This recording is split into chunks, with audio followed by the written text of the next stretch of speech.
Yeah. Join us in the messenger. Call, text 414-502-9447. Go to the website, hiddenheartradio.com. Radio. You can watch. I think we should just do a quick intro and then really get into what we got going on for next week. Yeah, What do you think? I think so. All right. So, ladies and gentlemen, welcome to the show.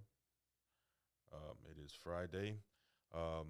Again, remember we are doing our March Madness sale as our commercials. You guys got to hear the Sean Connery version of the commercial, which turned out great, I by hate the that way. y'all say it's the Sean Connery. That's I such just a said bad because that's Sean what L Connery. calls it. That's such a bad Sean Connery. I do it no justice. It's like Sean Connery doing Prince. Shit. That's funny. But yeah, we got the deal going on. Make sure you call the number 414-502-7808 to get more information on all of our advertisement packages that we got going on here at the station. But take advantage of that. 60 commercial spots for $200. Announce your business, your music, your book, whatever your heart desires. But yeah, definitely give us a call. Make sure you bookmark the station and you go to the Facebook page and hit the like and the little bell so you get the notifications when we go live here at the studio. Yeah, man. I think we'll leave it at that. Make sure that you guys tune in. We're gonna be going over how you can win the Belanzi necklace here today. So over the weekend, we're gonna have a flyer come out and put it on the chat group and the social medias. That way, you guys tune in with us here in 2 weeks, right? Yep. Here in 2 weeks. What's the exact date for that? Actually, I'm looking that up right now. Here in 2 weeks on Tuesday, Toxic Tuesday. So 2 weeks from Tuesday, that will be the 22nd. 22nd of March. 22nd of March. 22nd of March. March 22nd. We shall Deuce. be giving away that third necklace. So Dwamel, I hear is up for competing. Your brother. My brother as well. Completing. Yep. So make sure everybody tunes in on the 22nd and helps us meet our goal. The goal is, what is it? We're going to do a giveaway for the 1,500 comment. We're going. Or was it? We wanted to do 2 giveaways. I'm going to talk to Gotti about acquiring A bottle of one Ricardo. These Ricardo Amor Reposada bottles here. Yeah, a couple more because I'm still going to crack that one open. I'm not worried about his personal thing. This is for the fans. I'm talking about for the fans, for the people who are out there who listen. I'm trying to give away one of these along with one of these Belanzi chains. So what I want to do is I wanted to do kind of a comment off show, and we're more opinionated on Toxic Tuesday. So on March 22nd, our Toxic Tuesday. According to this, sorry, not to cut you off. According to this, Crash Santiago is watching the show right now. So, Crash, I have to talk to you. You need to bring back your freestyle mix because you were requested yesterday on yesterday's show. So, just throwing it up into the universe. You catch it. You were. We need a mix because people are asking for your freestyle. So they wanted to holler at you. Just wanted to make sure, and I put that out there because I saw that he was watching the show right now. So that was interesting. They were like, "Hey, where he at?" It was like, the competition is a guy in Connecticut. And from what we hear, he's not that great. Not great at all. So he's fucking up the game. They're calling for you, man. They're calling you. Oh, and we need our rematch. Yep. 2022. Yep. Let's make it happen. We're gonna do it at the farm. We feel like the Bulls. We're going to the Palace.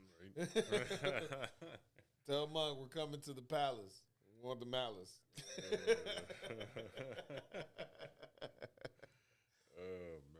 Oh man. Hell yeah. But yeah, no, you were saying we're going over the rules. But I want to do a giveaway where we give away a bottle of Ricardo Amor Posada tequila and also one of these Balenci chains.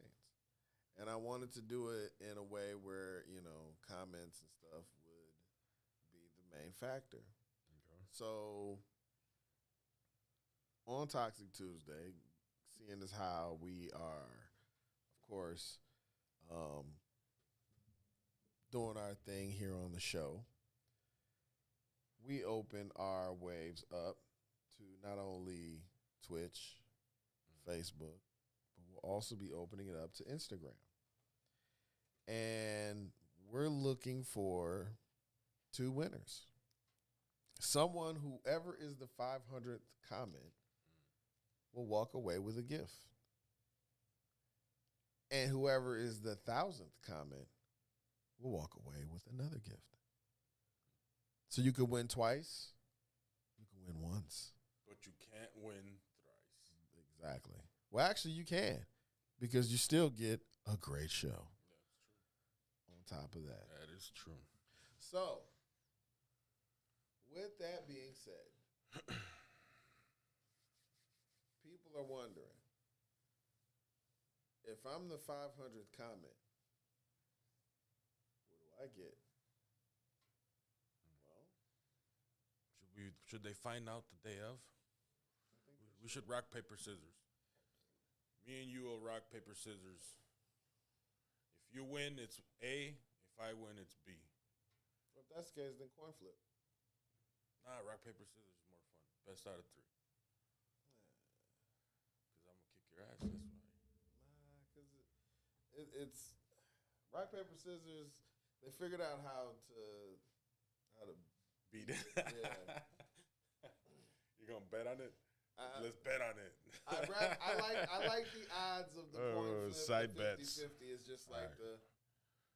Let's do it. let fate decide. Let's do it then. Who goes to the people first? Is it the Balenci chain or is it the Reposada? It's a win-win regardless.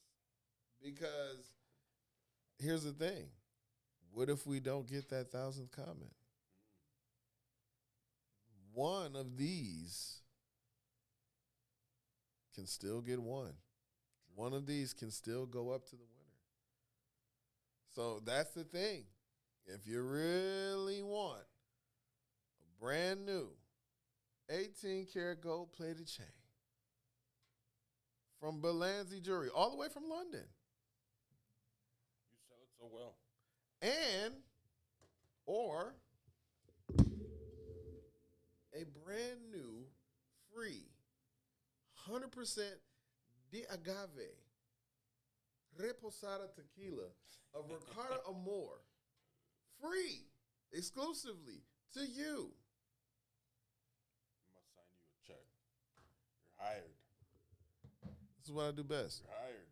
I'm a spokesman. Sell them those Dixie cups, Larry. Sell them the Dixie cups.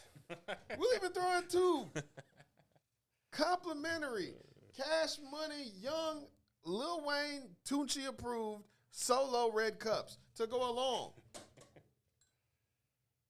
Now, just imagine if you will. And if you come pick up on a good day, you might find some ice in the bucket somewhere on the side. He was about to say a blunt.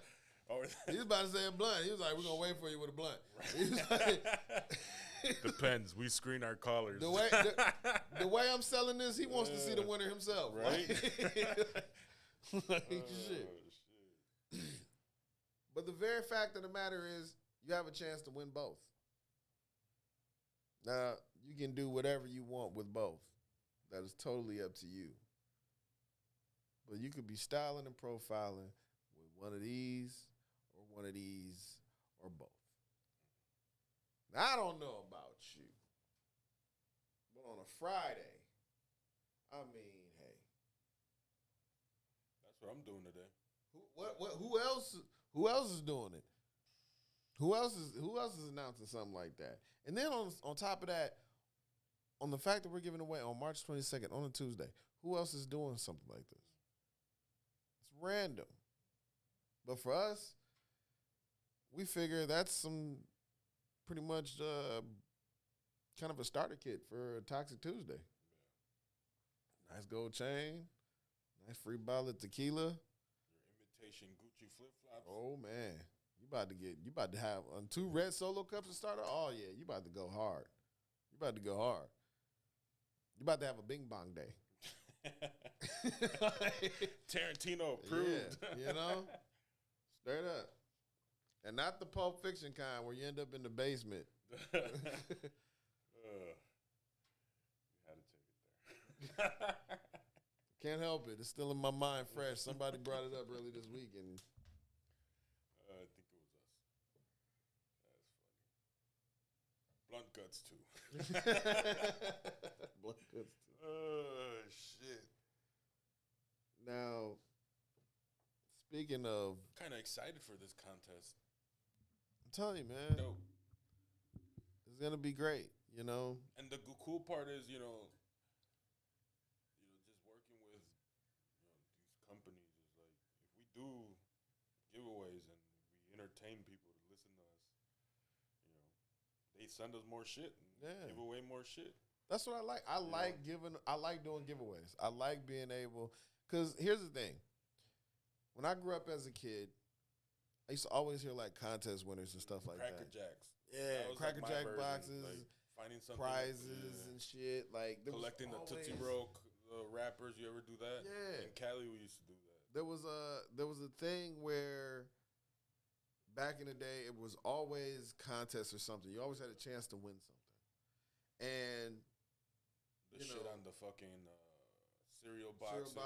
it was something. There was, candy, it was Crustio. something. The Crustio. Even on cartoons, there was chances to win something if you were a faithful watcher. You had chances to win something. And commercials were like that. There was always this chance you felt like you could win. You could be great at something. Just be at the right place at the right time. Or be the right caller at the right time. Or get the right letter out at the right time. Or get their name to the right person at the right time. And you were just selected just like that. And that's what it was really up to. There was really no internet. So it was just whoever came across was selected. Either that or you have to mail in some shit. Yeah. That's what I said. Whoever you came across was selected. It was just, they're the winner. They're the winner. That's it.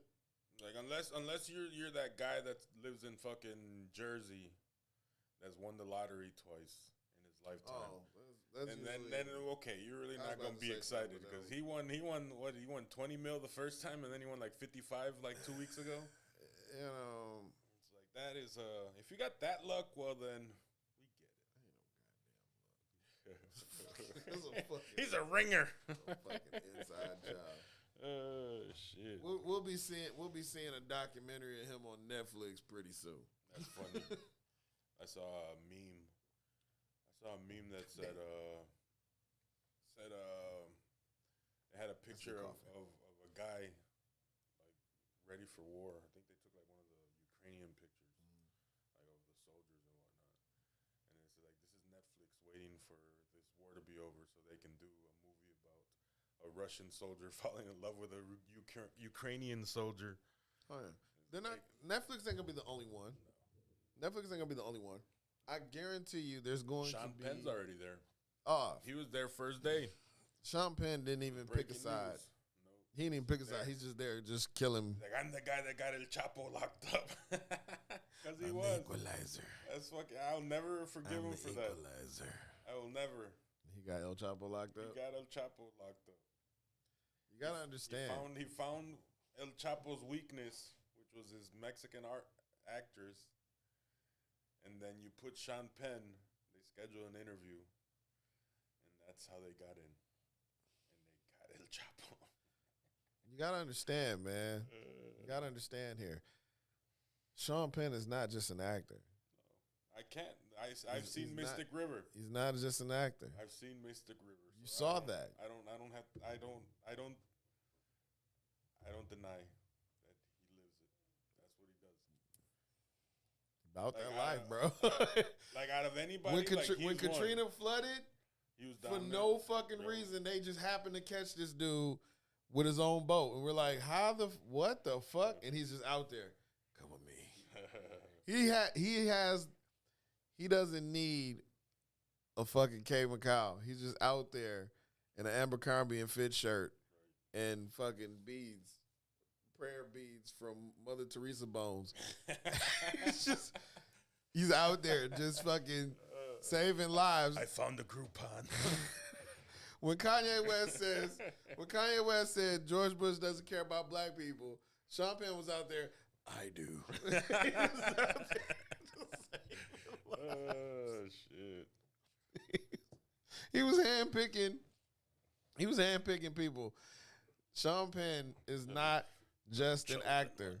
He's not a CIA operative. He's not a fucking crime fighter. A rookie racist cop. He's not a rookie racist cop. He's not fucking Madonna's ex-boyfriend.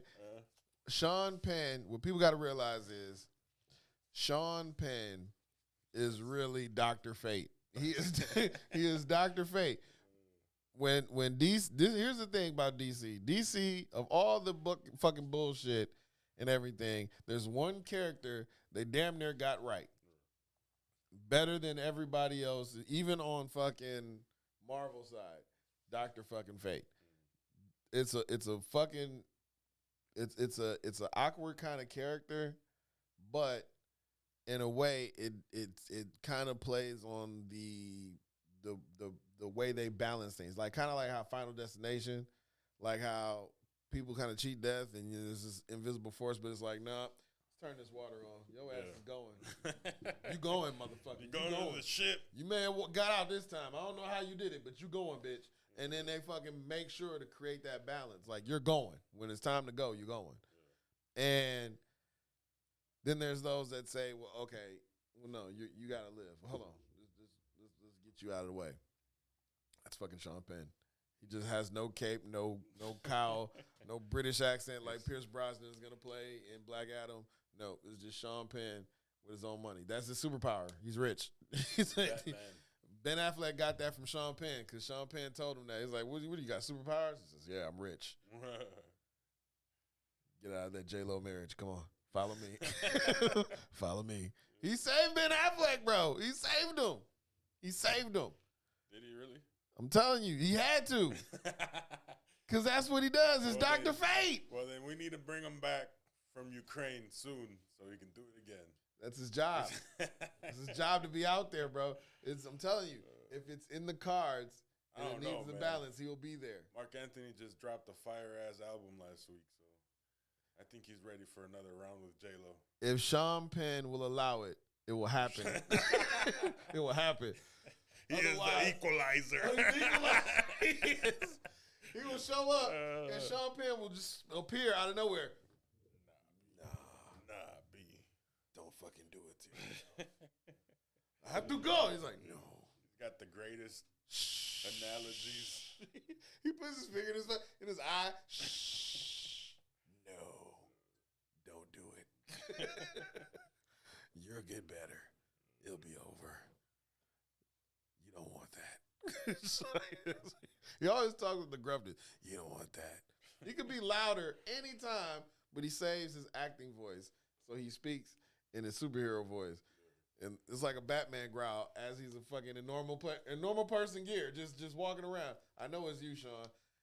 I'm glad you know that. This is how I always talk. It's like, come on, man. I saw you louder in fucking milk. That was my acting voice. I was in character. He had to be like, and he's one of those dudes I always felt like was kind of a method actor. Like he had to go experience some shit. Like in order to do it, he had to go into prison and do that shit. Like sit there for a while and absorb himself. Kind of not to the extent of like how Robert Downey Jr. was in Tropic Thunder, where he had to go paint himself black or anything like that. But he would kind of, he would do it though. he does it with his tan, but yeah, man, probably. I wouldn't put it past him. But knowing him, he'd probably just shapeshift or some shit. Because he's fake. If it's in the cards going to play a black man, he will become a black man. He will. Cornrows and all. Shit, Gary Oldman did it. Gary Oldman just showed up. He had his own tattoos. Dreadlocked his own shit. He was a yardie. We ain't know it. we ain't know it. The whole time he was a yardie. I finally get to play myself. Right. He was a yardie the whole time. That's why it's such a great thing to see a nigga from the hood like Gary Oldman, man. Sir Gary Oldman. My nigga Sir Gary Oldman, man. Yardie from the hood, man. Got to play Winston Churchill, man. That's huge. That's huge, bro. That's like Kodak Black going on to play fucking Barack Obama in a fucking biopic, dog. That's major. Knowing where he came from, man. Oh, shit. Sir Gary Oldman. Pimp ass nigga from Detroit. Remember that? I know y'all remember that. That shit was great. It was in the 90s. Gary Oldman was a nigga from Detroit, man. He was a nigga from Detroit. Fucking killed the shit out of Sam Jackson. That shit was great. Oh, Sam Jackson was talking about eating ass. Anyway. It's a great thing when you like kind of go back, not just like living in the past, but just kind of go back and just kind of remembering shit. You know, reminding yourself of simpler times. Because at those times you kind of hated it, like you really hated it. But it's easier now to kind of go back and reflect, just be like, wow, kind of took that for granted. But at the same time, you get a lot wiser. You learn a lot from that.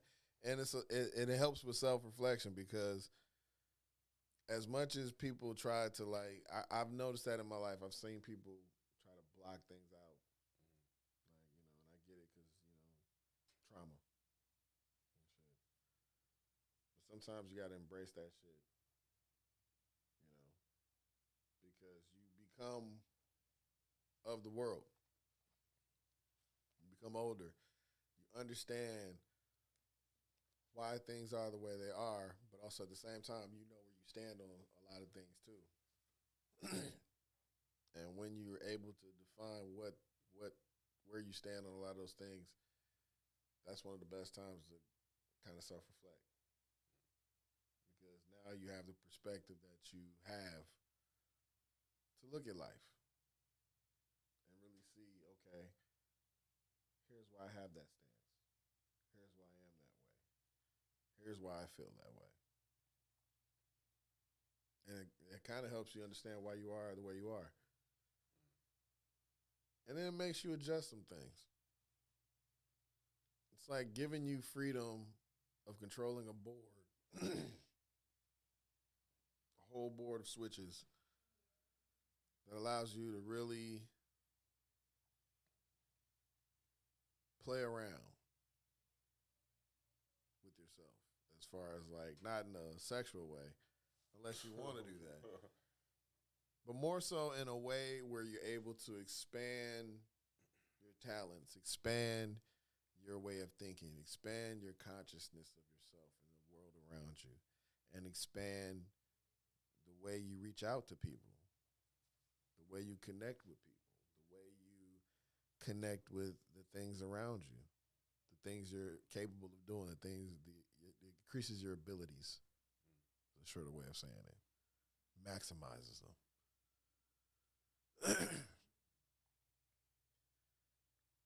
The crazy thing about it is,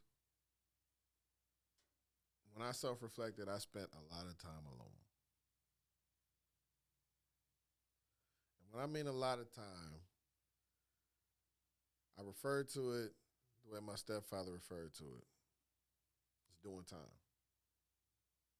And doing time is like, not necessarily in a prison sense of I got to escape into my head, but it's more so escape into reconnecting with yourself.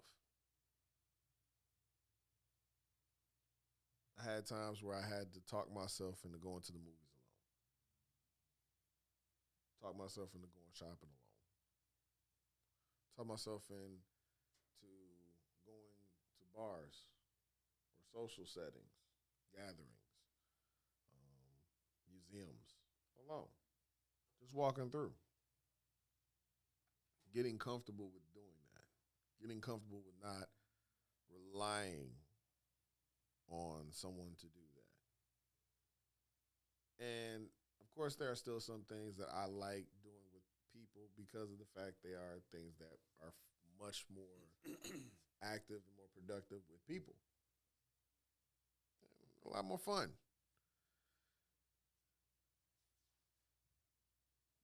But I also understand that I don't have to rely on that. I don't have to rely on that excuse. Well, no one will come with me, so I don't go. And that was something that I would lean on a lot. But it was more so because I just didn't want to deal with my own shit. And I was just like, I like company. I like the distraction. And I had to get out of a place of using people like that. You know, not just for myself, but for them. You know, because there were some people that I liked around because they would remind me of that and keep me grounded enough to deal with it and still be around. And that was always great company to have. But then you had those that just were a little too naive to know, more so enablers. And the ones that just kind of like, I like that. I like you like this. Stay like this. Let's do some irresponsible shit. And those are the ones I had to get rid of. It's like, you know, it's like that old saying. They like, do exist. It happens. It happens.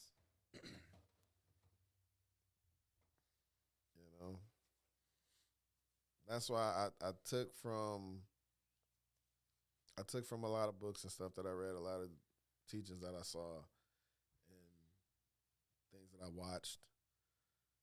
And it was interesting how they say, you know, words have power. They're spells. That's why they call it spelling. When you're able to spell the words, you know, spelling is important. That's why they teach it in school. Spelling, it's important because words have power. You can literally write something scathing about somebody and get them canceled, just like that. Rapido. Or you could write something brilliant or say something brilliant about somebody or something, and everybody wants it, just like that. Words have power. They have purpose and they have meaning. And I learned that, and it made me understand how to be careful with my words and how detrimental my words can be even towards myself. Because, like, I learned that from self-reflection. A long time ago. I was told that. When you're someone who always asks or always telling people, I just need to get by. If I can just keep my head above water, I'm good. If I can keep my head above water, I'm good. If you keep your head above water, that's mainly, say, from the neck up. So your chin is above water, your ears above water, back of your head is above water, right? So just imagine that. You're in the ocean, your head is above water. What about the rest of your body? What is that doing? You can think about it. You can say it. Think about it. What's the rest of your body doing? Doggy pedaling. You're like a motherfucker, ain't it? Like your arms are swinging. Yeah. Your legs are swinging. It's the only logical. But you understand, like you can literally feel and imagine what the workout is underneath that water. So your head is above water and you're saying you're good. Are you really good with that? Hell no. I want to be on land. Or in some type of watercraft. Okay then. So why, when it comes to success, would we say, if I can just get by, I'm good? What does that necessarily mean for you? Because getting by means something different for everyone. It's always different for everyone. Getting by can be for someone being in a van down by the river. But yet every day you have everything you need. Getting by can be, figuring out month to month, whether you're going to be here or not. And I'm talking like city-wise, being the transient. Getting by could be literally, living here one day, living here the next day, or having to move in with family. You know what I'm saying? Just by saying I'm getting by. You'll have everything you need, but you'll still be chasing everything you want. And I've learned about being specific about what I need. I'm not going to be selfish about it. At first, I used to think about that. Like, when I was younger, I was big into fucking MTV Cribs and shit, and I was just like, I don't want a major fucking, it became comical to me. Like, I never wanted that big-ass gaudy house, but I was able to at least see as far as, like, what kind of region of a house I would want, or, like, where I would want it to be, where I'd want it to be. Secluded. Seclusion with acres, of course. Of course. I don't want something as big as Oprah's or Tyler Perry's. That's dope to me, but I'd rather go visit that and make that afternoon and have see motherfuckers over there than have all the motherfuckers of my shit. Like, I want to be secluded. I want more seclusion, but more so of a exclusive type of thing where it's invite only and not necessarily open to every fucking body in Hollywood. I like the exclusivity of a grotto. No one knows about the grotto. As a matter of fact, for those of y'all watching, there is no grotto. So no grotto. It was all a mystery. Now, shapeshifter. Sean Penn told you that. Now, but I like the idea of having that. But as I got older, I realized that wasn't a priority for me. The picture became bigger. And as I learned about, words having power and stuff like that, I would see like how people could say things that they wanted and it would come to pass.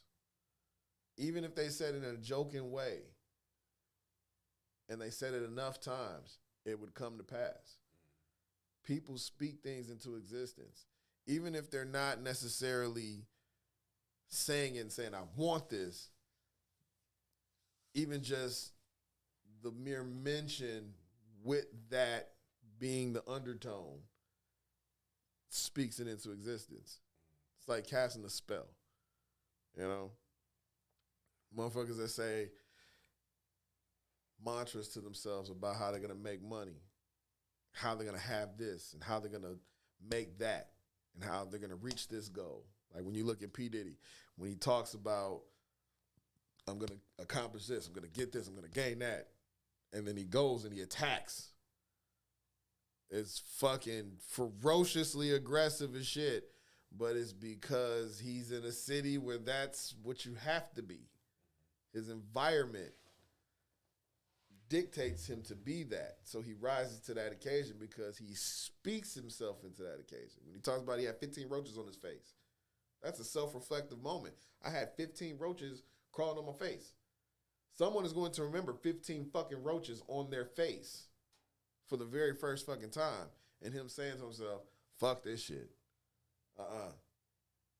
I ain't never coming like this no more. Motherfuckers have had that moment where they said, I ain't never having it like this no more, and have made their way out.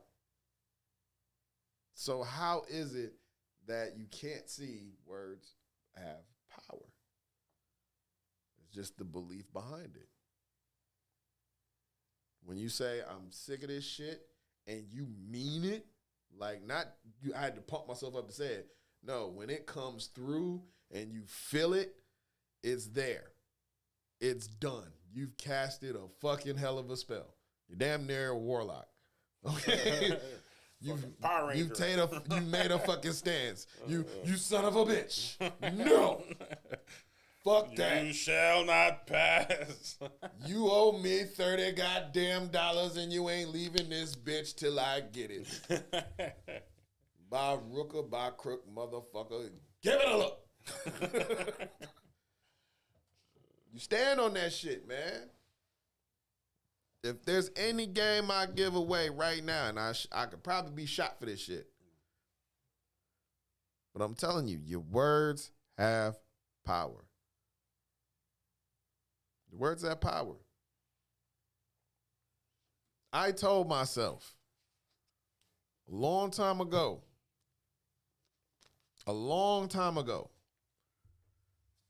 back when me and Jill did the Brew City Express, we had to, put it to the side and kind of walk away from it and, do other things. I told myself,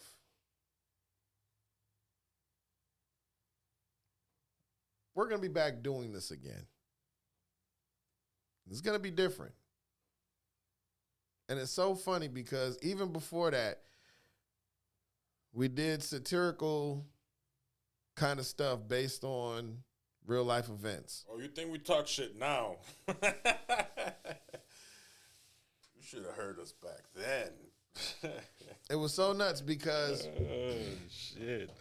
We wrote about being who we are today. True. We did. We wrote about it. We wrote about being the very people we are today. We're just waiting for Bane to call. We're just waiting. And this is probably what's going to jumpstart that shit because in that same riding, we went to Guantanamo. It did not end well, and I don't want to be too fair. Blunt Guts 2. The Tango and Cash. Fucking Tango and Cash fucking level. Dude, we sat and I'm telling you, words have power. Words have fucking power. Even just the slightest bit with good intention and heart behind it and a real belief in your shit. Like even when you tell somebody you love them, you can feel that. Even when it's coming from somebody else, even when you're saying it, you feel the intention behind it. You feel the power behind it. You feel the heart within it. Not just to be on some fantastical shit, but you feel, you know what I'm saying? You can tell because you feel it. It's not something that you're looking for. It's not something that you're longing for. You feel it. You don't have to tell yourself it's there. You feel it. If you don't feel it when you say it, it's not going to register to them. They're not going to feel it because it's empty. There's doubt there. When you have doubt behind your words, it doesn't mean as much. It's like saying, I'm going to be rich. Like, are you? Are you sure? Maybe. Maybe? I want to be then. I want to be taller. I want my hair back. It's like I follow the owner of Funky Fresh Spring Rolls Mm-hmm. at Sherman, Phoenix. And today, his morning post was a picture of his business plan, Mm-hmm. you know, that he had back when he first started his business. He said, like, man, look, I completed, I haven't completed everything that I had on this business plan, but in the time allotted, like, I've knocked out some of my goals. It's like it's crazy how you speak it into. That's what it was referring to, speaking it into existence, and how going back and seeing how far along he's come. You know, it's like that vision back then is now only sharper. Because it was like you said, it was put on paper. That's what my mom tells me all the time when we have our conversations. Like, you have goals, you have aspirations, like, but they don't come true until you put them on paper. You know, because then you're actively throwing them out into the universe. Now there's no denying that they left your brain and they left your energy. Now it's something tangible. Mm-hmm. That's why you see me always with a notebook. I might not pick it up every day and put something in it, but I always know where there's a notebook to write shit down. And it's crazy because I get like reminders of what grinds my gears, and I read some of that shit. I reread some of it, and I'm like, damn, Like me at what was it, Amador Memoirs. yeah. Yeah, Like I look at that stuff. I read. I'm just like, wow, man. Like uh, there was so much energy was putting into that, and yet, um, when you look at it, like not only just comments wise and feedback wise that people would, leave, but you would look at like just the overall reach, that were made, and just like wow, like we were really, really making it. Like for me we it were was, calling shit. for me it wasn't necessarily the feedback. It was the quality of the content, like how it developed. Like that's always been like it for me. Being able to get different perspectives that might not mean anything to anybody else, but us creating it and putting it together, like it has a picture, like it's our portrait, Mm-hmm. and it makes sense. It's not just yeah, it might not be, you know, you know, drink champs and all that because they obviously have, the exposure, Mm-hmm. reach, you know, but the content wise and the base of it is, it's got merit to it. It's what we want to do, and how we want to do it. Now, once, like you said, are we gonna be rich? Yeah. No, we gonna make it to where the potential is gonna be met with backing, is gonna be met with what it financially needs to Mm-hmm. succeed and be produced the way we truly envision it. Mm-hmm. And that is pretty much those things that we write down are what the goals and aspirations. Now, whatever happens between that and that, well, that's fate. Mm-hmm. That's not something that's for certain, or there's no specific timeline. Like you said, you know, we are who we wrote about. Mm-hmm. We wrote about that in 2013, so that's a good 10 years, ago. You know, that's damn. I wonder what I wish for 8, 9 years ago. What was I wishing for? Because if it's in a 10 year increment, we're going to be rich. Like, I remember when we were doing back then, I had a vision board. I had my goals, written on the wall. Mm-hmm. Obviously, you've seen my whiteboard that I keep in my room. Mm-hmm.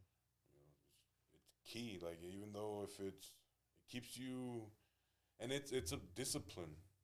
Like, not that we're getting too spiritual, but fuck it, it's our Friday. We do what we want.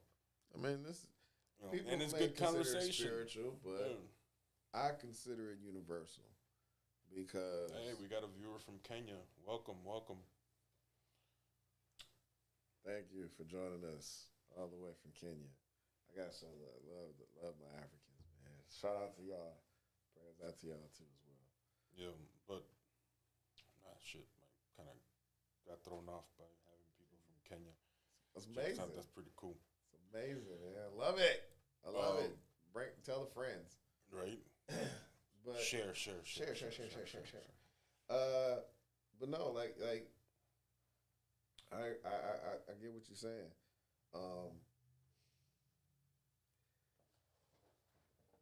Having the vision board.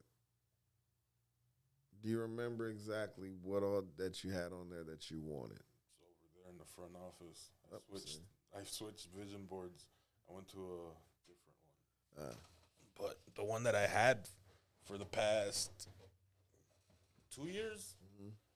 No, I lie. Year. Well, since 3600. That one, yeah. It's over there. See. But yeah, I do remember. Like, what I have. Like, the one that I had back then was, damn, I reached all of it. I had get a dog, get a house, start my business, be able to leave my job. Yeah, that was pretty much the basis of it. And clear my debt. And you're still working with that? On it. But you're a lot better off than what you were back then, weren't you? Yeah, probably. Now, I was fresh out of college, so yeah. Now, you see, that was your vision board. It didn't take you 10 years to accomplish that. You accomplished that all in increments that took up to 10 years for you to realize that you accomplished all of that. I got all that shit and lost it. So I know I can get it. You know what I'm saying? Like I said, from there to there, it's not up to us. It's just fate. It's fate. Because at some point you get what you want, and then you sit there and you say, is this really what I want? What's next? What's next? You know what I'm saying? Some people go their whole life trying to figure out how to get there, and they luck up and dumb luck they get there, and then they're like, damn, this ain't what I thought it was. Yeah. And that ain't question, well, what do I do with the rest of my life? Because they don't realize how their words have power, and they're too busy talking it.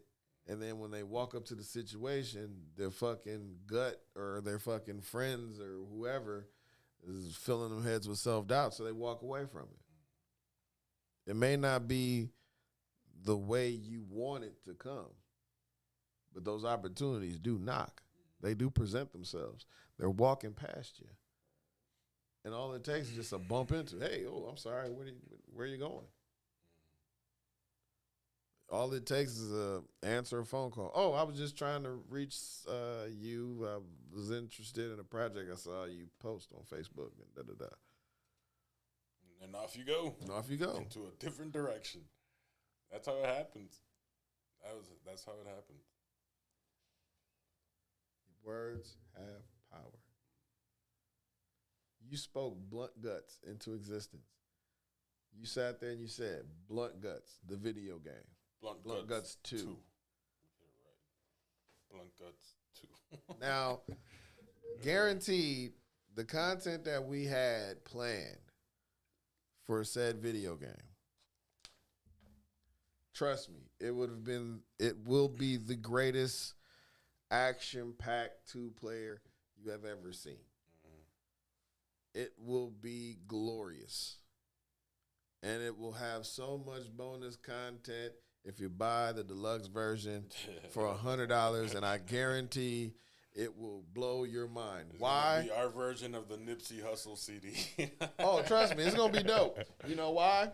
Real quick, look in your phone to see if you can follow the chat.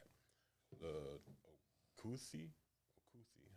I want to make sure I pronounce it right. Hold on, let me get in here for fucking Gio. Starts casting spells and shit. Not knowing what we talking about. Wait a minute. Hold on a second. Wait a minute. Let me see what I can't see the profile picture either. I'm blind as fuck. Okay. Akute Steve says, I love the show, but it's late here, so sleepy. I'll catch you up on the next episode. You can DM me the next episode. Akute, follow the Method Lab chat group.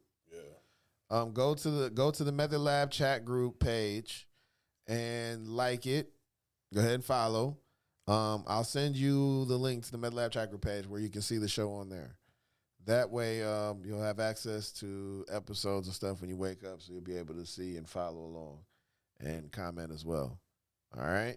So appreciate the love and support. Yeah, heart the page or heart the stream that you see right here, and I'll get you hooked up. Make sure you heart the page, but go to. Or if anybody that's listening wants to just share the page. Here, I'll put the Method Lab chat group link up, and you guys just, if you're new, just go to the Method Lab chat group page, and you'll see everything. We need to get all those pre-pinned information into the messenger and do all that. Yep. So click the link. I just posted it. Just go to that group. Just click on that, and you should be fine. I believe you should be fine, and that'll take you there. And you can go and like it, and you should be straight. You're welcome. You're welcome. So, yeah, man. I words have power. And that's why I speak a lot of what I want to happen for us into existence. And I don't try to denote that. I don't try to speak into things like, we're going to be broke as fuck. We're going to starve to death. We're going to start eating blunt guts. Yeah, you know what I'm saying? That's why I say things like 2024, we're going to Paris. The Method Lab is going to the World Cup. Or to, what is it, the Olympics? Is that the World Cup? If it's the World Cup, yeah. If that's the Olympics, regardless. If it's the World Cup, definitely hell yeah. But if it's the Olympics, cool. We're taking Joe with us. Yeah. We're going if the World Cup is. Joe is coming. All the hooligans is coming on that one. Ozzy. Oi. And just so we can take the train and sing fucking drunk fucking merriments on the way. Right. And just throw up all over the place. I'm pretty sure we're going to come up with our own version of COVID after we come back from that. I don't know. I would go for the David Beckham experience. Then he's going to be in the front car. Oh, God! You fucking bastard! No fighting. No fucking fighting. No fucking fighting. No hitting the fucking face. Everything else is free. All gun punches. Right. All gun punches in the front car. No hitting above the face. Liver. Right, all liver shots. But no, I want that experience, and I know for a fact, if regardless of what's going on there, we're going to see Idris Elba. He will be there. DJing at the World Cup. I'm not even going to say what he's doing because I want to be surprised. I know it's just going to be something that I've selling never seen. toffee. You saw he has a music video for Gran Turismo? Yeah. Called Vroom, and I was like, holy shit. And you forget that it's Idris Elba. It's like, holy shit, this is a fucking 45-year-old guy rapping and shit, and he looks cool as shit. You don't even care about the gray in his beard. You're like, that's a style. That's a style now, the little white dye. As a fellow, you know what I'm saying? Beard. You know what I'm saying? Like, yeah. My mom's telling me, she's like, why don't you trim that shit and dye it? I was like, why? No. My battle shield. I fucking love the gray in my beard. I love it. I older people always say that. Like, why don't you dye it? Like, hide that. Nah. Because the people who dye it fades the color even more. I want it to naturally, I want each hair, if each hair has to turn white on its own, then it will. I'm going to let it happen. I'm going to let the little streaks grow where they grow, and I'm going to let it shine where they shine and wear it however it comes out. But I'm not shaving or dyeing the gray at all. I'm going to be a silver fox. I'm going to be out here silver. I'm going to be a gilf. Right. They're going to be like, yeah, granddad. All right, goddamn it. All right, mom. Ain't no condom. I stopped at the gas station before I came over here. Goddamn Blue Chew going. Shit. Gonna be that. Insurance covers it. You can't have no kids. Tell you now, you can't have no kids. Nope. Better watch it. Clip zip. Clip and zip. Clip and zip. I Netflix and chill, ho. I Netflix and chill. Shit. I'm telling you, man, you want to see me, man, when I'm in my 50s and 60s, man. I'm gonna tell you what the 90s was like.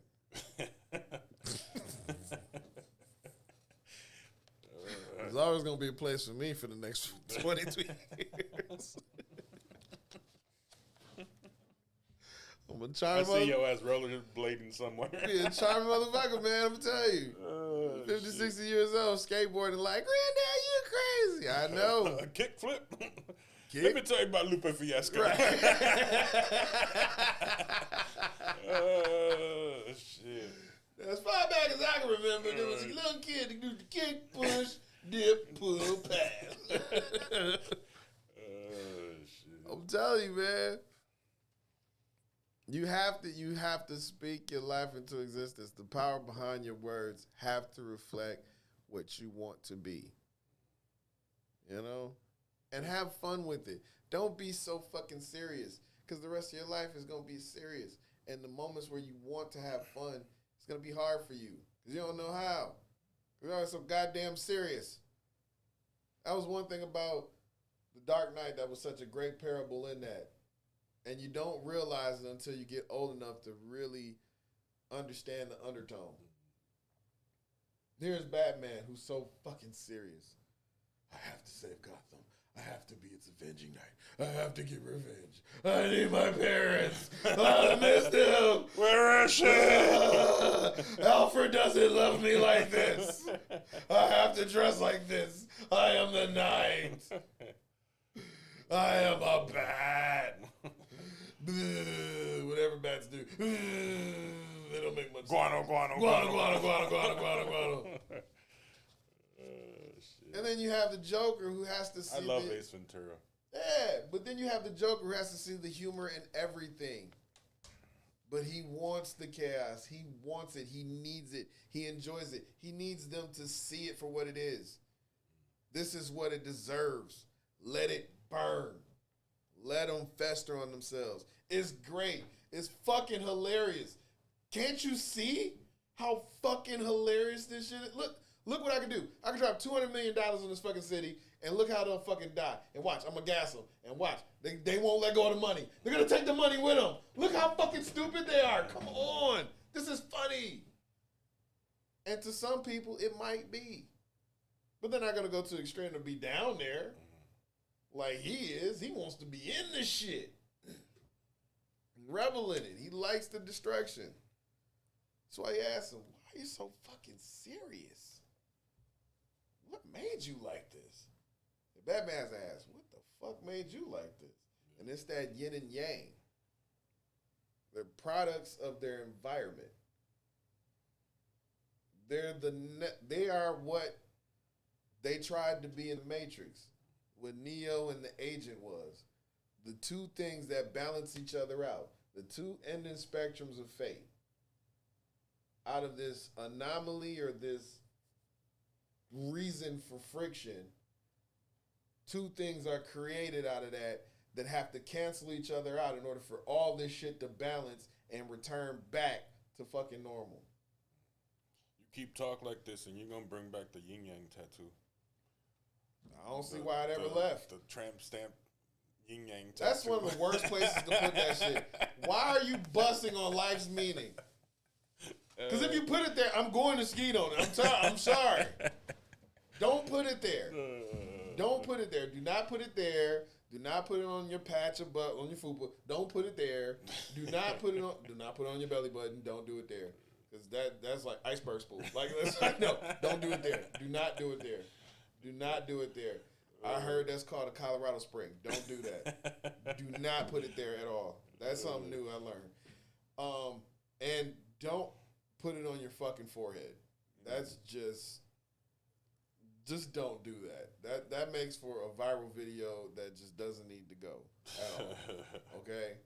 It shouldn't even go on your face.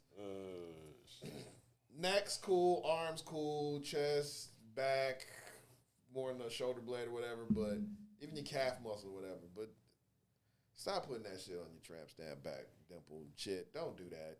Don't do that. Don't even put another guy's name there. That people usually it's like your kid's father, and we don't care. We'll skeet on that anyway.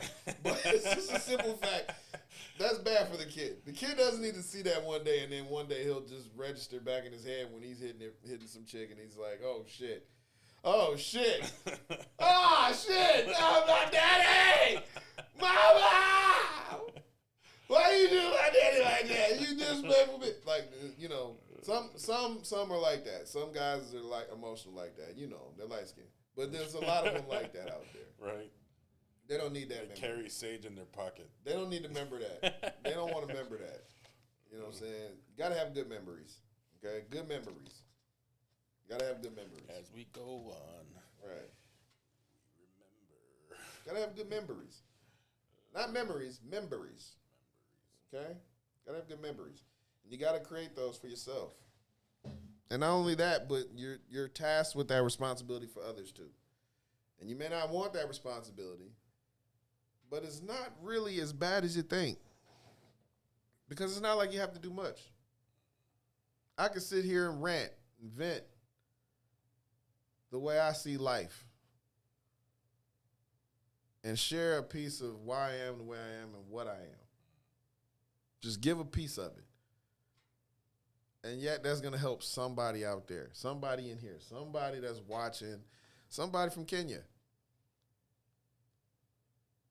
And they're going to take that. They're going to share that. They may not say Larry told them that shit. They may not say the Method Lab was where I saw it. From 2 to 4. No. From 2 to 4. In America. But they're going to fucking take that shit. And they're going to plant that seed in somebody else. And that's going to shape and change how they grow. And who knows? Maybe that's something that may move not only the country, but our own planet, our own species, in a better path or a better direction.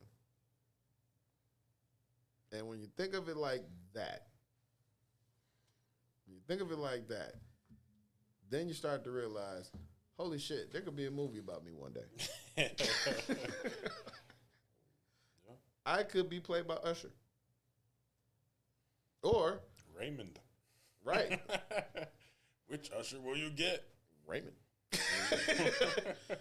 Or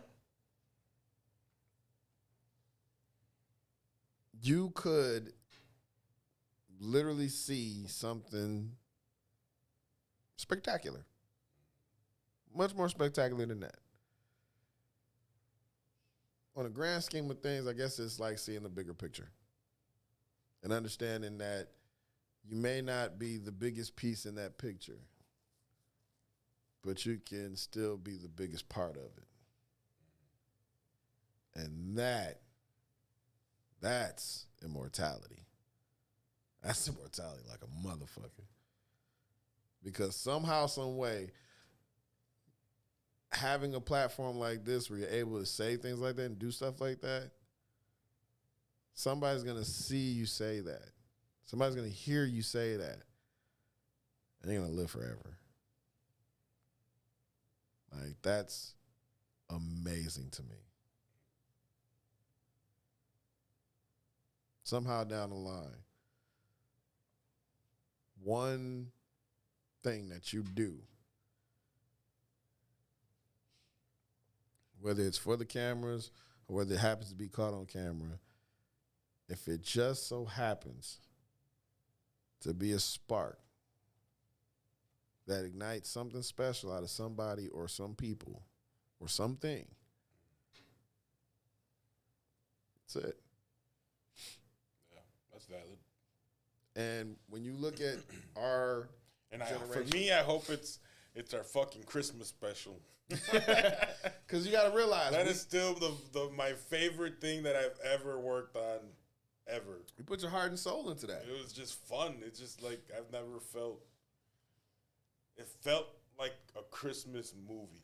Mm-hmm. Like it felt like we were living our own Christmas movie, and like those are things like not necessarily that it's specific to that, but it's just to be able to create exactly what you're looking for. Mm-hmm. That nostalgic. No, that's what we wanted. Mm-hmm. Might not have sounded the greatest because we were all learning how to do our craft, but in its essence, it's like, oh shit, like creatively, like I can create whatever the fuck I want because if I could see it, I can make it. Mm-hmm. Same shit. Words, just concepts. If you don't know us, like we're not very traditional in anything that we do. But once we get to doing something, it gets done.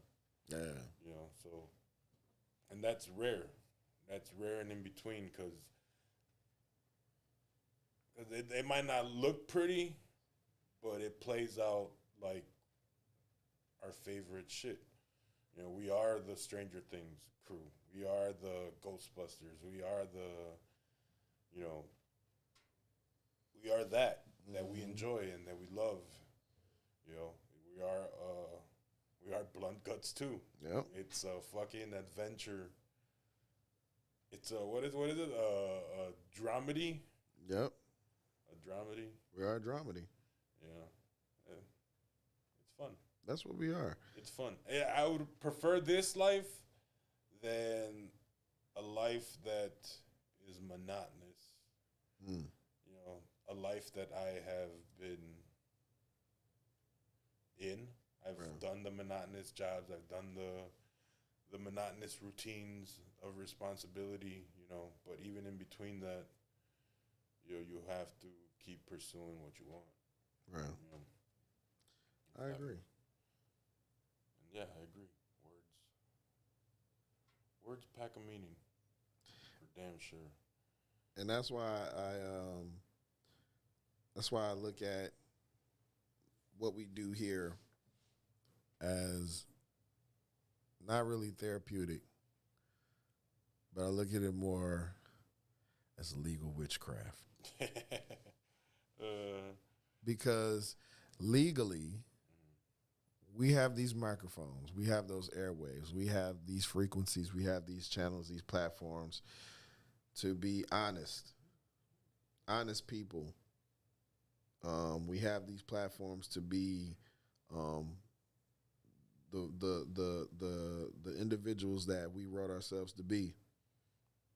And at the same time, we now have the growth to understand what those responsibilities mean. And it puts us, and the price that it pays, because we're in a price of ownership. We wanted to be owners, we became owners. We wanted to be a production company, we became a production company. We wanted to create content, and we're creating content. We wanted to be on-air personalities, and we became on-air personalities. And we wanted to be able to talk 80,000 plus people a week. And we wanted That's nuts. We wanted to be uncensored and unchained and be able to say what we felt. Yeah. And we got to do that. We get to do that every single day. And there are times where, we do take it for granted. Because sometimes it's hard to remember that this is what you spoke into existence. This is what you asked for. Because you get compounded with so much other shit going on, and you just start saying, I just wish I was done with everything. The price of it. Yeah. The price of it. But then you forget you asked for it. This is what you wanted. So now, what is it that you want? Poke her up, Buttercup. What do you want? And you have to ask yourself that. What do you really want? Do you really want all of it to go away? Or what is it that you specifically want? And then attack. If all you really need is just help dealing with it, the universe is right there. Ask for it. Write it out. I could use some fucking help. Post that shit. And watch how many motherfucking people appear on social media. What you need help with? What you really need help with? Yeah, you have to filter through some bullshit. Some motherfuckers are just asking just to be nosy. Or, knowing that ahead of time, create a way to filter that fucking question. Only serious inquiries to do this, that, and the third. Now you've created an obstacle for motherfuckers that want to be nosy. Well, I don't want to do all that. I just want to know what's going on. Okay, move along. It's for the motherfucker that really want to know. You tune in to fucking, if you're good on social media, you're good on fucking posting and running social platforms for us, you fucking great at photography, whatever. Hit me up in this. And don't even post it among your friends. Post it where professionals are. You're a professional. Put yourself in a professional place. Post that shit on LinkedIn. Ain't nobody being nosy there. What's up? You may have to have your ducks in order or maybe a W-2 or some shit in the place, for some of them, but there's places you go to ask for professional people to get that kind of response. You have to put yourself in that position. If you ask for it, you have to go attack it.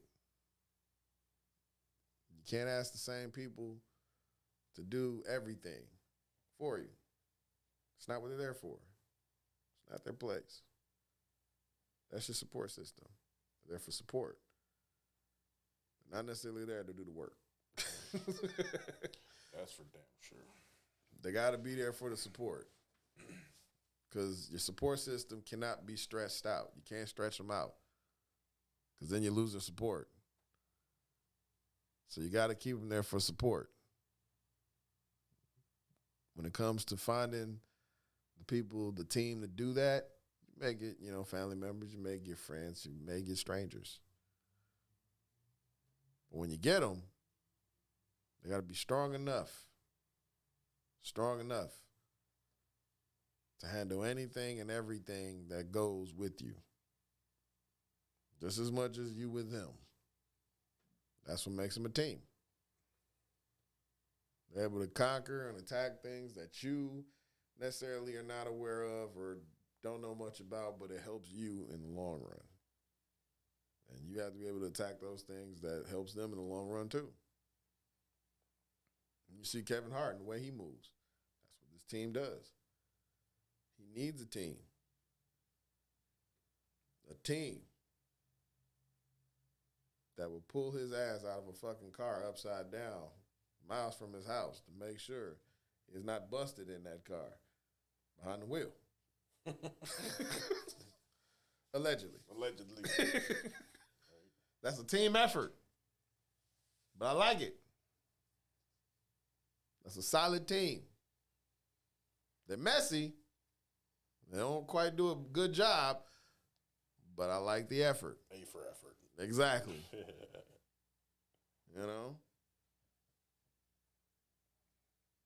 Your team got to operate like that. I hate seeing that shit when you see motherfuckers on social media and they talk about all my people got Chick-fil-A and this broke ass motherfucker ain't got shit because he ain't bring no money and they eating this shit in front of him and he just sitting there. That's goofy as hell to me. That's lame as fuck. That makes everybody at the table look lame as fuck. Like, trust me, I get it. But I get it, motherfuckers, you're not here to, you can't baby and help everybody. But what does it say about you that you have a table full of friends?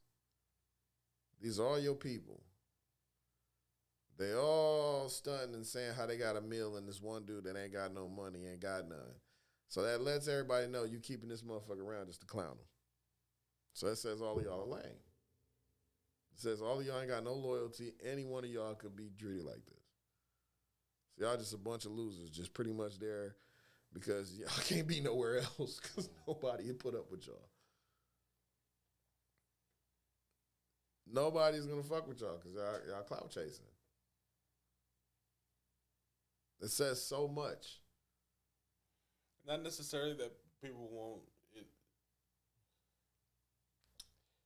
You're setting those type of people it's setting them for a different trajectory. You know, it's a different wavelength. You know, like making decisions like that will get you somewhere, but it's not gonna be somewhere where you're gonna come to a point where you realize like fuck. You know, that's pretty much it. Whatever fuck means to you, like you're gonna come to a point where it's fuck. It ends, or fuck. I spent all this time fucking people over, and living my life a specific way that there's no turning back, or it's gonna take. I'm already old, and I just realized, and I don't have much time left. You know, it's like it puts you in a completely different trajectory. I seen from the way what our trajectory is.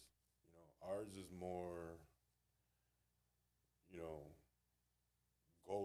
goal driven in the professional aspect, but we're looking to, in our personal life, we're looking to pretty much fend for ourselves.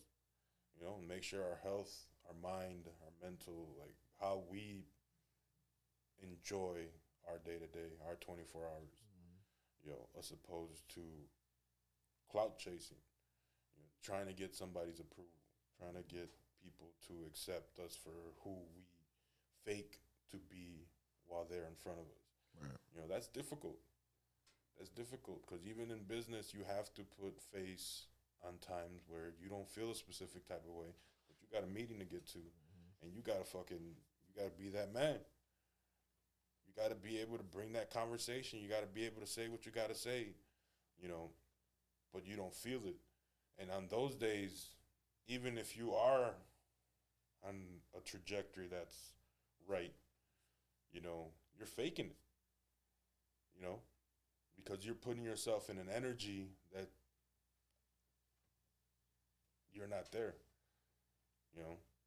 And see right there, that goes back to what I was saying, power behind your words.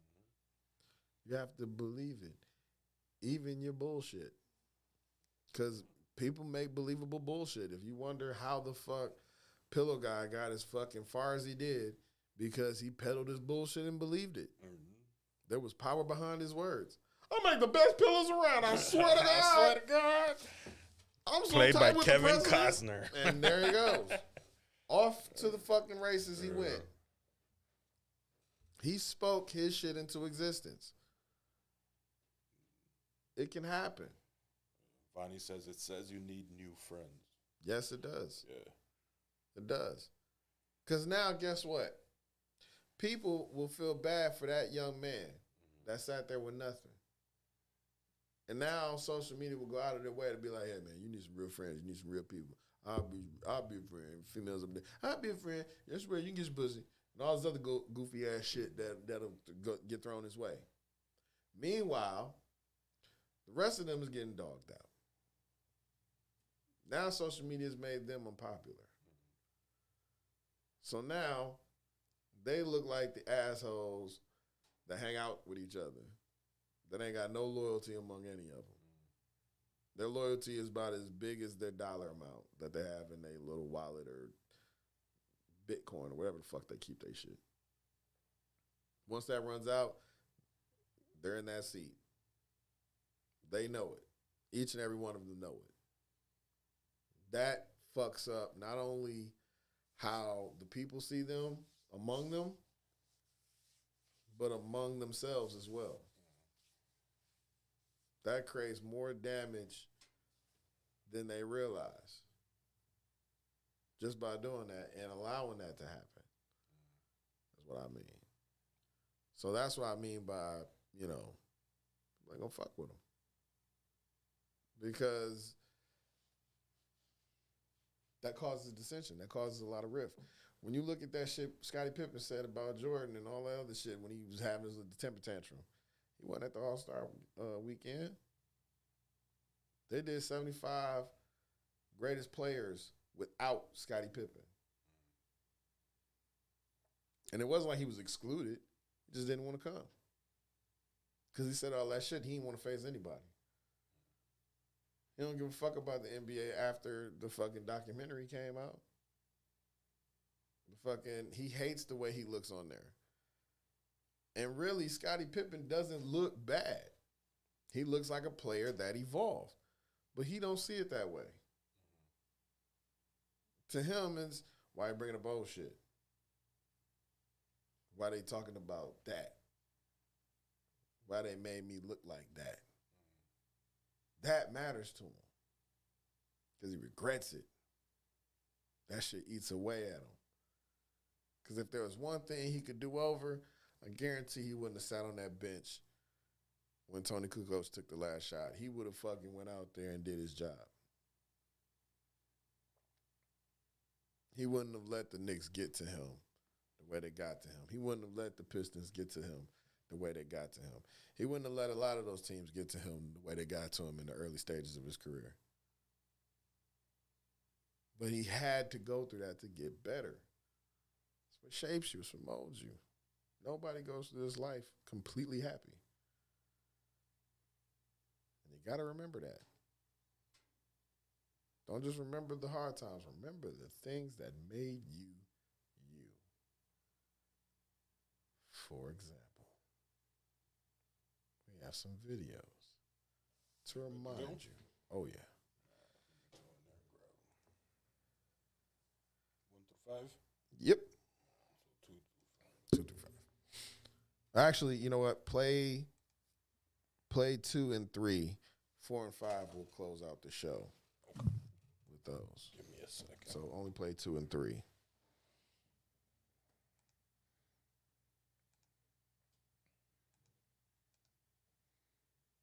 going to take me a second. So I'm sorry. I just had a moment. I know this is probably a preachy episode and stuff like that, but it's what we call the member episode. You member. And it wasn't just not only to be nostalgic, but I want people to travel back in time. Remember who you were, what you wanted out of life, where you wanted to be, what you wanted to do, who you wanted to be around. you remember. You know you remember. You know you remember. There was a car that you wanted to drive. There was a certain style of clothing you wanted to dress like. There was a certain way you saw your life. And I want you to ask yourself, did you achieve it? And if not, why? And if not now, when?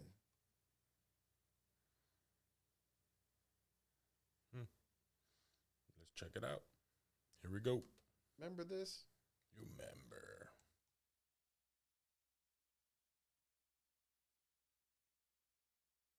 When you were sick as a kid, there were 3 definitive truths. You had these 3 beverage choices. These were your only 2 food choices.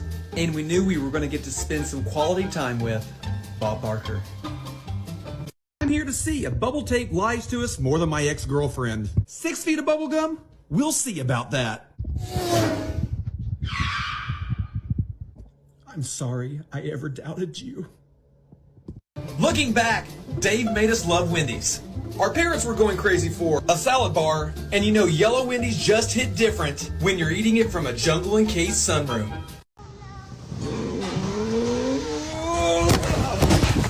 a drumline kid. Like, I wanted to be a drumline kid. Why not? But I can't read music. I couldn't then, I still can't now. All I wanted to do was be in a line of drummers all playing drums. I was decent. I wasn't like your level. Like, Dude, stop saying I'm a good drummer because I'm the most basic fucking drummer. If you listen to Nevermind, the Nirvana record, I pulled so much stuff from the Gap Band and Cameo and Tony Thompson on every one of those songs. All that. That's old disco. That's all it is. can I not hear that? Nobody makes the connection. That's straight up Gap Band. I told Tony Thompson that came to my house for a barbecue with somebody, and I was like, man, I just want to thank you because, you know, I owe so much. I've been ripping you off my whole life. He goes, I know. Whoa. In the 90s, everyone wanted to be at McDonald's. Frankly, the toys were amazing. The seating was made just for you, no matter what your size. This beautiful masterpiece was definitely displayed. You gave the 80s kids this, the 80s babies got stuck in that. You made up with it with this. Now I'm curious, McDonald's, who took the happy out of your meal? Help, Derek! Somebody please help me! Mom's waiting on us. What are you doing going through the trash? Mom's gonna kill me, man. I threw my retainer away again. She said if she had to buy another one, she would kill me. Teenagers today would have a hard time doing, but we made it look so easy. Ooh, being home when the street lights came on. Ooh, getting on a bike riding all over town just to see which house everybody was hanging at. Ooh, communicating without a cell phone. Ooh, communicating without social media.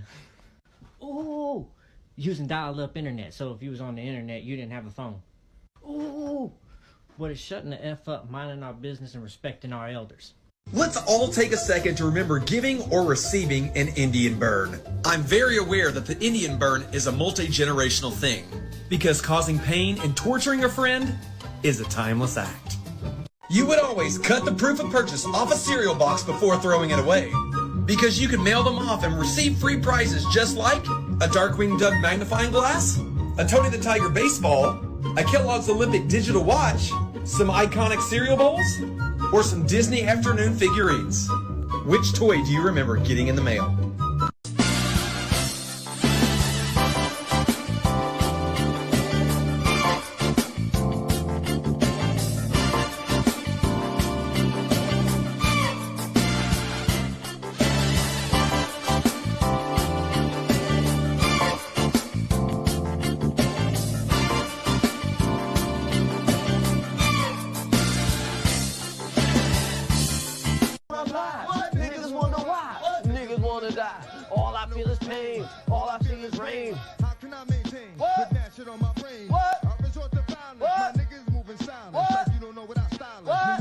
I feel like everybody remembers the main McDonald's characters, Ronald, Grimace, the Hamburglar, and Birdie. But do you remember the Burger King Kids Club? It was this group of kids right here. The dude on top with the visor was the leader. His name was Kid Vid. Let me refresh your memory. Hey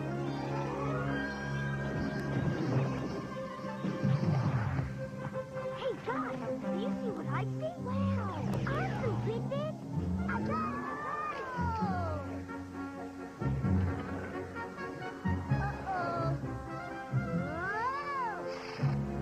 The Burger King Kids Club, just for fun and just for you.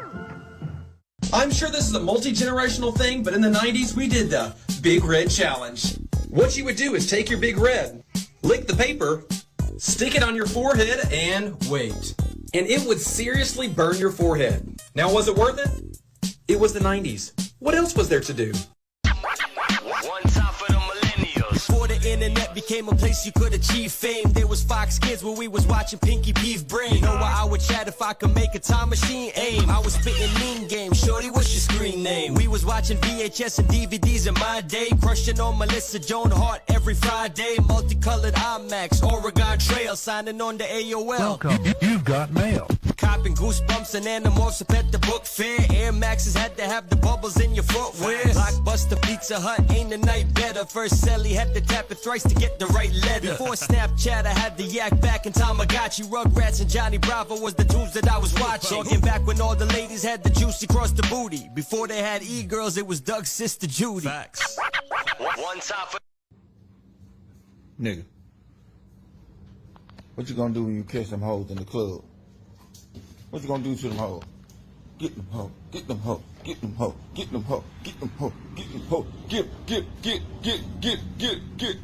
break that bitch back, break that bitch back, beat it up, beat it up, beat it up, oh, beat it up, beat it up, beat it up, oh. My wife went into a coma. Oh, sorry to hear that. And the doctor said to me, there's one way to wake her up, but it's a little unconventional. You go in there and you have oral sex with her. I said, by God. He says, I've seen it work. I said, well, I'm willing to try. So I go in there. I'm in there about 5 minutes, and I come out. I said, Doc, she's choking.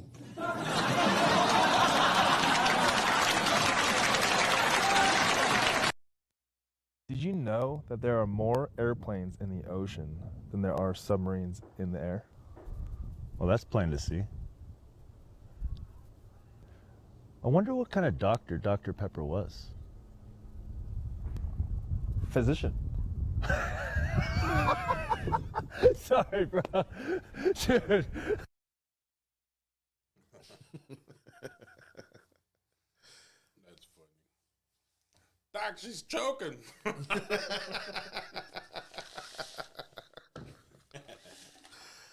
Rest in peace to Norm Macdonald, man.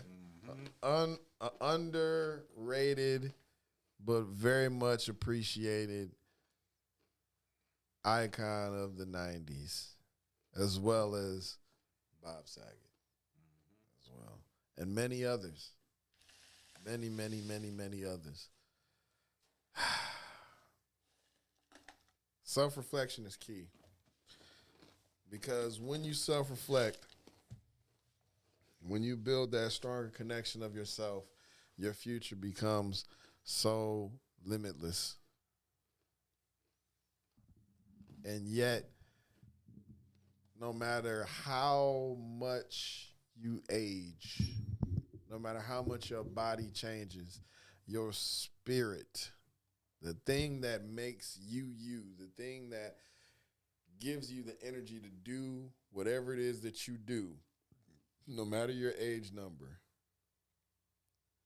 you're able to do it with so much emphasis and power behind it.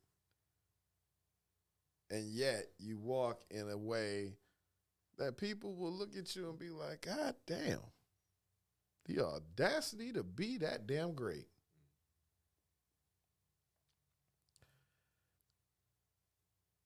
We're going to leave you with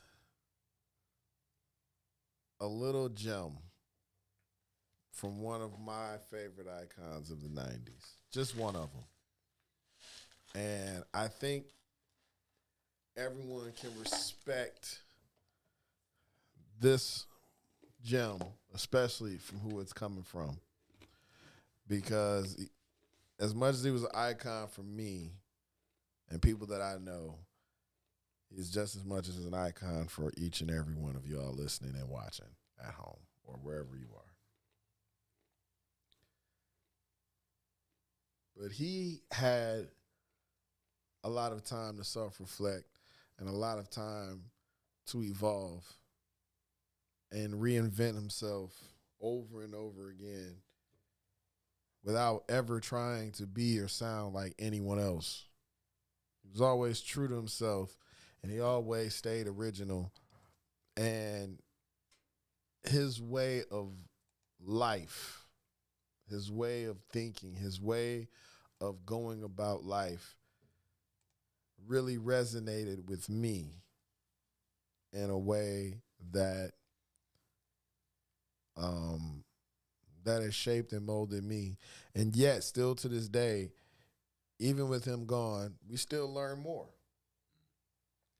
Now, here is something that he shared that I think is really interesting, and it's special to me because it comes right before, I even head towards my birthday, which is in April. And it was a very interesting video to come across. But I thought it hit very close to home for me. But I noticed that it could hit close to home for a lot of other people. Because what he's saying is deep as fuck. But for those people that are, that just understand how words have meaning and how we've just spoken about that, they've been provided some context to understand the power behind what's being said here in this last clip and the example that comes after that as to why and what that could mean and what that feels like. Because, this is a message for all of y'all. You're only old when you stop feeling young. That's real. That's real. Toast to life. Toast to never forgetting who you are. To Eddie for letting us borrow his tequila. Where you come from, and to Eddie for letting us borrow his tequila. Shout out to Don Fernando. All right. So on that note, I figured today was a good day to it is. Have a shot. Dylan, you son of a bitch. Amen. Salud.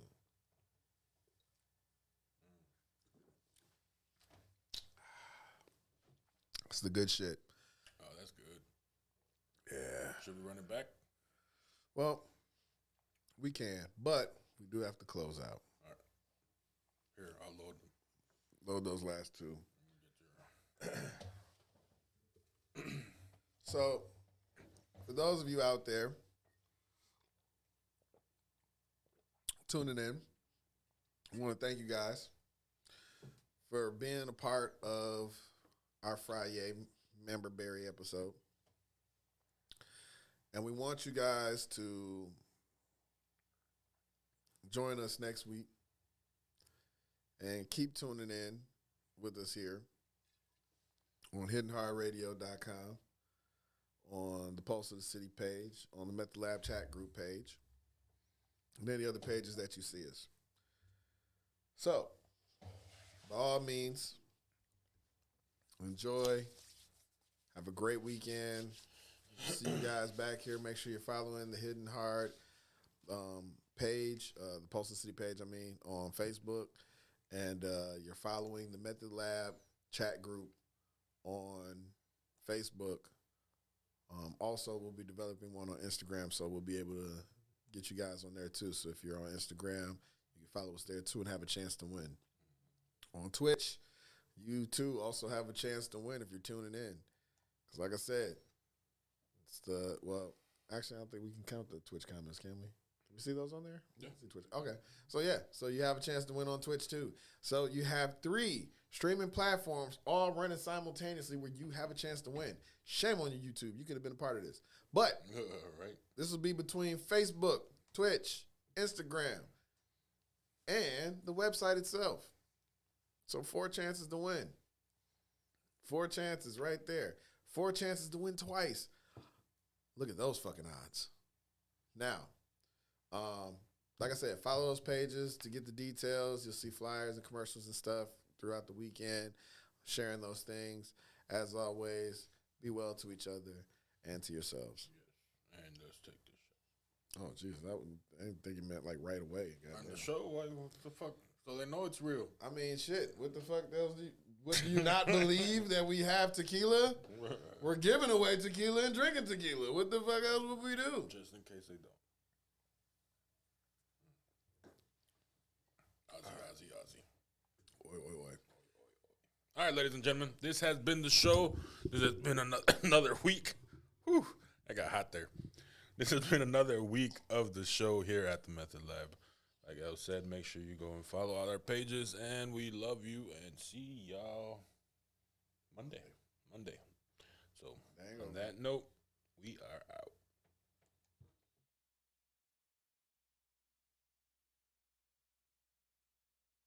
You had how many birthdays? Me? What do you think? Well, I know that you had one birthday. Yeah. You were born Yeah. on a certain day. You had no more birthdays after that. So I don't celebrate birthdays, so that stops me from counting days, which stops me from counting time, which allows me to still look the same as I did 10 years ago, just like that lady said.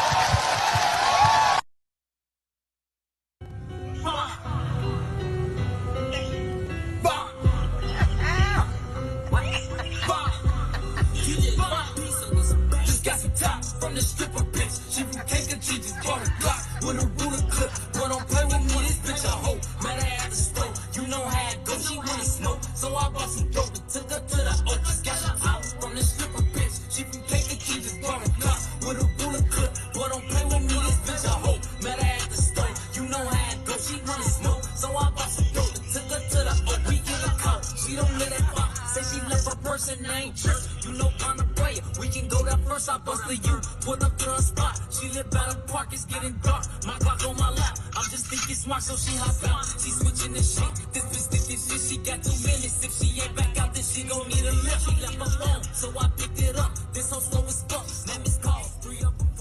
What airlines? That's Spirit. A big goofy nigga, he tryna look tough. I'm like, what he tryna do? So I bust my move, but he kept walking. He don't want no smoke, boy. He not bulletproof. Got the top from the stripper bitch. She from cake and she just bought a Glock with a ruler clip. But don't play with me, this bitch a hoe. Met her at the store, you know how it goes. She wanna smoke, so I bought some dope. Took her to the Oak. Just got the top from the stripper bitch. She from cake and she just bought a Glock with a ruler clip. But don't play with me, this bitch a hoe. Met her at the store, you know how it goes. She wanna smoke, so I bought some dope. Took her to the Oak. She's not in the trash, she get the stuff in back. But this ain't my hoe, you know how it go. Don't got no cake, I still got her phone. She taking too long, she get loose, she run to my car. So I hit the lock, I still her phone. So shorty, I'm gone, bitch, you on your own way. Here come Kobe, he hollering the shit, yelling better, bitch, pick up the break. He burst it on brick and threw it at my whip. I'm like shit, I hopped out so quick, then I raised my blick and I don't miss. I let out 2 shots, I hit him in his shit. Not about the crib, what you finna do? Cause this gon' make the news, gotta make your move. Told that bitch get in, cause she looking confused. I broke the rules, cause this bitch is with this bitch. I just shot through, but she ain't cool. But this hoe is mad, and this bitch look me so pissed. I'm taking my purse, made it to the house, told her hop out. She said that she hungry, I'm not back, no doubt. I know you mad, cause I switch your man. Left him on the third, she started laughing. She say, fuck that nigga, he from 63rd. Do you look to maximize your exposure on digital platforms? Are you a creative or business looking to increase your subscribers and client base? HiddenHeartRadio.com is the platform for you. Take advantage of our March Madness sale. Get 60 commercial ads for $200. Advertise your brand. For all your advertising needs, from the pulse of the city, HiddenHeartRadio.com. For more information or to get involved, call 414-502-7808. That number again is 414-502-7808.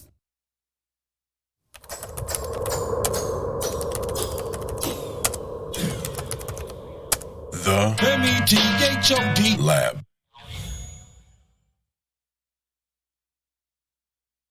Tasha, did you know Geico